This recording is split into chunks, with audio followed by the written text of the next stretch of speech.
சிறுகதை இனி 2 மகள்கள். எழுதியவர் ரேணுமோகன். சுட்டெரிக்கும் வெயில், வெறிச்சோடிய மணல் சாலைகள்.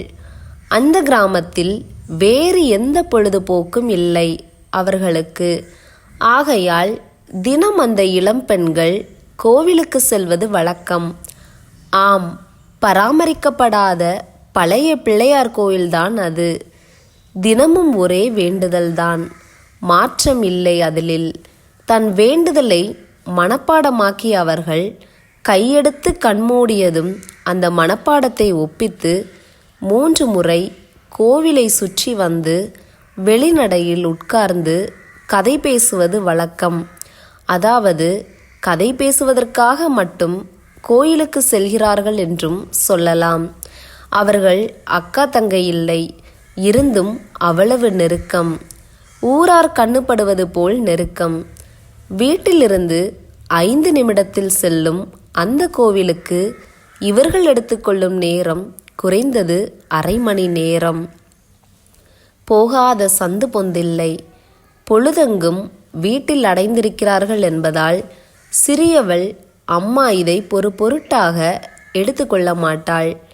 பெரியவள் தாய் தந்தையை ஓர் விபத்தில் இழந்தவள் என்பதாலும் அவள் பாட்டியின் கண்காணிப்பில் இருப்பதாலும் பாட்டியும் அவள் விருப்பம் போல் விட்டுவிடுவாள்.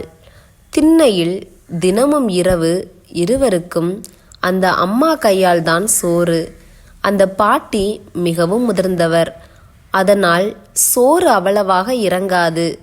மதியம் மீந்த சோறு, பக்கத்து வீட்டு குழம்பு என்று நாட்களை தள்ள வந்தது பிள்ளையார் கோயில் திருவிழா 10 நாளில்.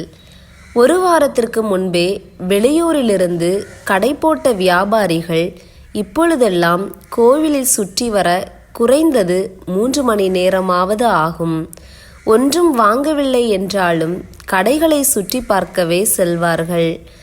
நாளை கோவிலின் குடமுழுக்கு. இன்றுதான் உச்சகட்ட கோலாகலம். ஆட்டம் பாட்டம் என்றிருக்க நேரம் போவதே தெரியாது. முன்பெல்லாம் 9 மணிக்குள் வீட்டிற்கு வந்துடுவாள்.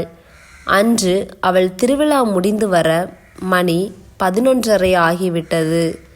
வீட்டிற்கு போனால் பாட்டி திட்டும். அதனால் இங்கேயே படுத்துடுறேன் என்று தோழியின் அம்மாவிடம் சொன்னாள். அதுக்கென்ன, படுத்துக்கோ என்றாள். அவர்கள் காலையில் கிளம்பி அப்படியே கோயிலுக்கு சென்றனர். பகல் 12 மணிக்கு கோவிலில் அன்னதானம் சாப்பிட்டு தன் பாட்டிக்கும் எடுத்து சென்றாள். பாட்டி என்று தெருவாசப்படியிலிருந்து கத்திக்கொண்டே போன அவளுக்கு காத்திருந்த அதிர்ச்சி.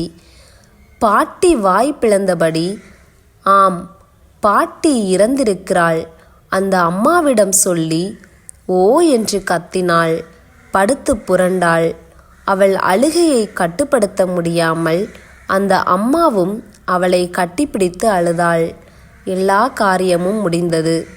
பின் தனிமையில் அமர்ந்த அவளிடம் அந்த அம்மா, எனக்கு இனி 1 மகள் இல்லை, 2 மகள் என்றாள். எங்களுடனே நீயும் இருந்துக்கோ என்றாள். அவளின் கண்கள் கலங்கியது. பின் சமாதானப்படுத்தினாள் சிறியவள். மீண்டும் வழக்கம்போல் மாலையில் கோவிலுக்கு.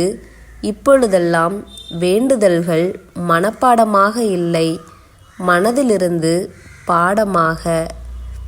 நன்றி. மீண்டும் சந்திப்போம் இனி ஒரு சிறுகதையுடன்.